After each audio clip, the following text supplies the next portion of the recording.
বিসমিল্লাহির রহমানির রহিম। পরম করুণাময় অসীম দয়ালু আল্লাহর নামে শুরু করছি। আজকের একটা ভিডিও আপনাদের সামনে নিয়ে আসবো। একটা হিন্দু ভাই সূরা তওবা থেকে যে আয়াতটা বর্ণনা বা ব্যাখ্যা করেছেন, আপনারা অবশ্যই শুনবেন পুরো ভিডিওটা। খুব ভালো লাগবে ভিডিওটা। যে অনেকেই অনেক রকম মন্তব্য করে কাফের কুফরি নিয়ে, তো আশা করি এই ভিডিওটা দেখার পরে তাদের চিন্তা ভাবনা দূর হয়ে যাবে।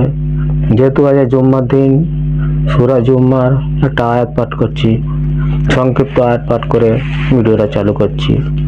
ইয়া আইয়ুহাল্লাযীনা আমানু ইযা নুদিয়া লিস-সালাত মিন ইয়াউমিল জুমআতি ফাসাউ ইলা যিকরিল্লাহি ওয়া যারুল বায়ান যালিকুম খায়রুল লাকুম ইন কুনতুম তা'লামুন। আমরা সেই ভিডিওটা কমপ্লিট ভিডিওটা দেখি, যে হিন্দু ভাইটা সূরা তওবা থেকে যে ব্যাখ্যাটা করেছে কেমন লাগছে। আশা করি যদি ভালো লাগে লাইক কমেন্ট ও শেয়ার করবেন এবং সাবস্ক্রাইব করবেন।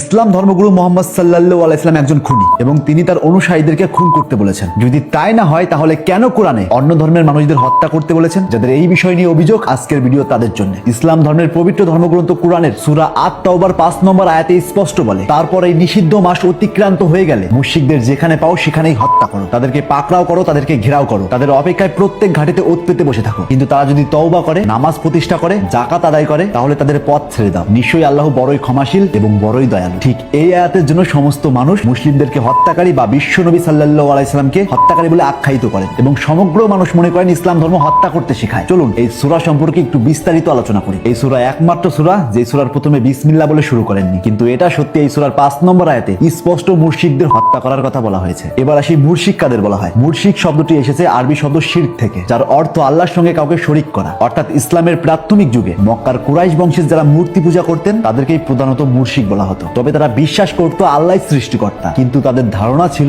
বিভিন্ন দেবদেবী বা মূর্তির মাধ্যমে আল্লাহর কাছে পৌঁছাতে হবে। তাই তারা কাবার ভিতরে এবং আশেপাশে মোট 360টি মূর্তি স্থাপন করেন। এবার আসি, সত্যি কি কোরআন সমস্ত অমুসলিমকে হত্যা করতে বলেছেন, নাকি এর মধ্যে লুকিয়ে আছে অন্য ঘটনা? সূরা আত-তাওবা নাযিল হয় হিজরির 9ম বছরে। তখন আরব উপদ্বীপে মুসলিমদের সঙ্গে কিছু নির্দিষ্ট মুশরিক গোত্রের সঙ্গে চুক্তি হয়, টানা 10 বছর কোনো যুদ্ধ করা যাবে না, দুই পক্ষের বিরুদ্ধেই পরস্পর সাহায্য করবে না। যে কোনো গোত্র চাইলে মুসলিম পক্ষে বা কুরাইশদের পক্ষে চুক্তিবদ্ধ হতে পারবে, কেউ গোপনে আক্রমণ বা বিশ্বাসঘাতকতা করতে পারবে না। এটা ছিল শান্তি এবং সহাবস্থানের চুক্তি, অর্থাৎ এই চুক্তির মেইন উদ্দেশ্য ছিল শান্তি। কিন্তু এই চুক্তি হওয়ার পরেও সেই মুশরিকরা বারবার সেই চুক্তি ভঙ্গ করছিল। তারা গোপনে ষড়যন্ত্র করে, বিশ্বাসঘাতকতা করে এবং অকারণেই বারবার যুদ্ধ করেছিলেন। অর্থাৎ এক কথায় তারা বারবার সমস্ত চুক্তি ভঙ্গ করছিলেন। এটা শুধু একবার নয়, তারা বারবার করতে থাকে। তখন নাজিল হয় এই সূরা আত-তাওবা। তখন বলা হয় ওই চুক্তি ভঙ্গকারী মুশরিকদের যেখানে পাবে সেখানে হত্যা করো, তাদের প্রত্যেকটা ঘাটিতে ওত পেতে বসে থাকো, কিন্তু যেই সব মুশরিকরা ক্ষমা চাবে তাদেরকে যেতে দাও। অর্থাৎ এই সূরা নাজিল হয় শুধুমাত্র এক নির্দিষ্ট চুক্তি ভঙ্গ করা মুশরিকদের জন্য, সারা পৃথিবীর মানুষদের জন্য নয়। চলুন আরেকটু সহজ করে বলি। ধরুন ভারত আর পাকিস্তানের মধ্যে শান্তি চুক্তি হলো। চুক্তিতে লেখা হলো পরস্পর কেউ কাউকে আক্রমণ করবে না, কখনো বিশ্বাসঘাতকতা করবে না, কখনো চিট করবে না এবং নিরপরাধ মানুষদের হত্যা করবে না। কিন্তু এই চুক্তি হওয়া সত্ত্বেও পাকিস্তান বারবার ভারতবর্ষকে আক্রমণ করতে থাকে। ভারত সীমান্তের কাশ্মীরের উপর হামলা চালায় এবং অকারণে মানুষদের হত্যা করতে লাগলো। তাদেরকে বারবার সতর্ক করা সত্ত্বেও তারা এই অপকর্ম করতেই থাকলো। তারা প্রতিনিয়ত চুক্তি ভঙ্গ করছিল। এবার সত্যি করে বলুন তো, ভারতবর্ষ কি চুপ করে থাকবে? একদমই না। যেহেতু তারা বারবার সতর্ক করা সত্ত্বেও তারা চুক্তি ভঙ্গ করছে, তাই তাদের এই হামলা থামানোর জন্য তাদের সঙ্গে যুদ্ধ ঘোষণা করতে হবে। ঠিক তেমনি মুশরিকরা যখন বারবার চুক্তি ভঙ্গ করছিল, তাই তাদেরকে শুধরানোর জন্য 4 মাস সময় দিয়েছিল। যদি তারা এই 4 মাসের মধ্যে না শুধরায়, তবে চুক্তি ভঙ্গকারী অশান্তি সৃষ্টিকারী মুশরিকদেরকে যেখানে পাবে সেখানেই হত্যা করা হবে। চলুন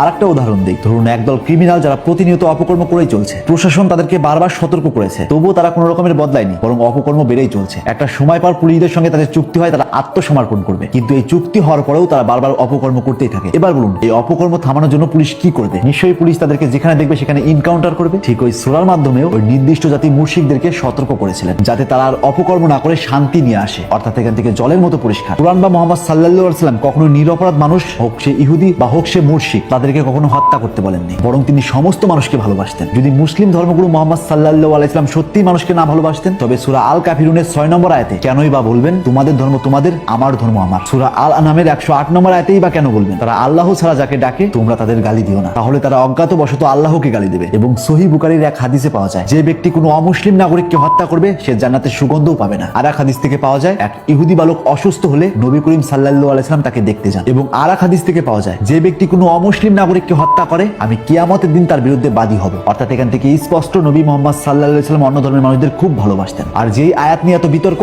সেই আয়াত সমগ্র অমুসলিমদের জন্য নয়, বরং কোনো এক সময়ের কোনো এক নির্দিষ্ট সীমা লঙ্ঘনকারী মুশরিকদের জন্য। আর যারা এই আয়াত নিয়ে বিতর্ক সৃষ্টি করেন, এট ফার্স্ট এই একটা আয়াত না পড়ে এই সূরা আত-তাওবার সমস্ত আয়াতগুলো পড়ুন এবং তার সমস্ত প্রেক্ষাপট সহ সমস্ত মানে জানার চেষ্টা করুন। সবকিছুর পরিপ্রেক্ষিতে একটা কথাই বলতে চাই, সে হোক হিন্দু ধর্ম, হোক মুসলিম ধর্ম, কিংবা হোক খ্রিস্টান বা বৌদ্ধ ধর্ম, সেই ধর্মকে প্রপারলি না জেনে সেই ধর্মকে কটূক্তি করা অন্যায়। আপনি তখনই মন্তব্য করুন যখন আপনি সমস্ত ঘটনা অবগত, আর ভুলেও কোনো ধর্মগ্রন্থে অপব্যাখ্যা করবেন না। আর একটা কথা সবসময় মনে রাখবেন, আমাদের ধর্ম আমাদের কাছে শ্রেষ্ঠ, তাদের ধর্ম তাদের কাছে শ্রেষ্ঠ। তাই কোনো ধর্মকে অসম্মান করবেন না। তাই প্রত্যেক ধর্মের উপর রেসপেক্ট রেখে কথা বলুন, কারণ আমি বিশ্বাস করি প্রত্যেক ধর্ম শান্তির ধর্ম, প্রত্যেক ধর্ম শান্তি শেখায়। কিন্তু এই সমাজে এক শ্রেণীর মানুষ আছে যারা ধর্মগ্রন্থগুলোকে বিকৃতি করে প্রতিনিয়ত অশান্তি বাঁধাচ্ছে। নিশ্চয়ই নিজের ধর্মটাকে শ্রেষ্ঠ প্রমাণ করুন, কিন্তু তা অন্য ধর্মকে ছোট করে নয়। আমার ভিডিওর উদ্দেশ্য কোনো ধর্মকে ছোট করা বা অসম্মান করা নয়, বরং আমার ভিডিওর উদ্দেশ্য সত্যটাকে জানানো। আর সত্য হলো নিম পাতার মতো, খেতে তেতো হলেও উপকার আছে। আর ভিডিওতে কোনো রকমের ভুল ত্রুটি থাকলে তা অবশ্যই ক্ষমার দৃষ্টিতে দেখবেন। আর কোনো তথ্যের ঘাটতি থাকলে কমেন্ট বক্সে থাকা ইমেল নাম্বারে অবশ্যই তথ্য দিয়ে সাহায্য করবেন। তাই আজ থেকে চোখ খুলুন আর এরকম ইন্টারেস্টিং ভিডিও প্রতিনিয়ত পাওয়ার জন্য তাপস এক্সপ্লোরার পেজটিতে ফলো দিয়ে রাখুন।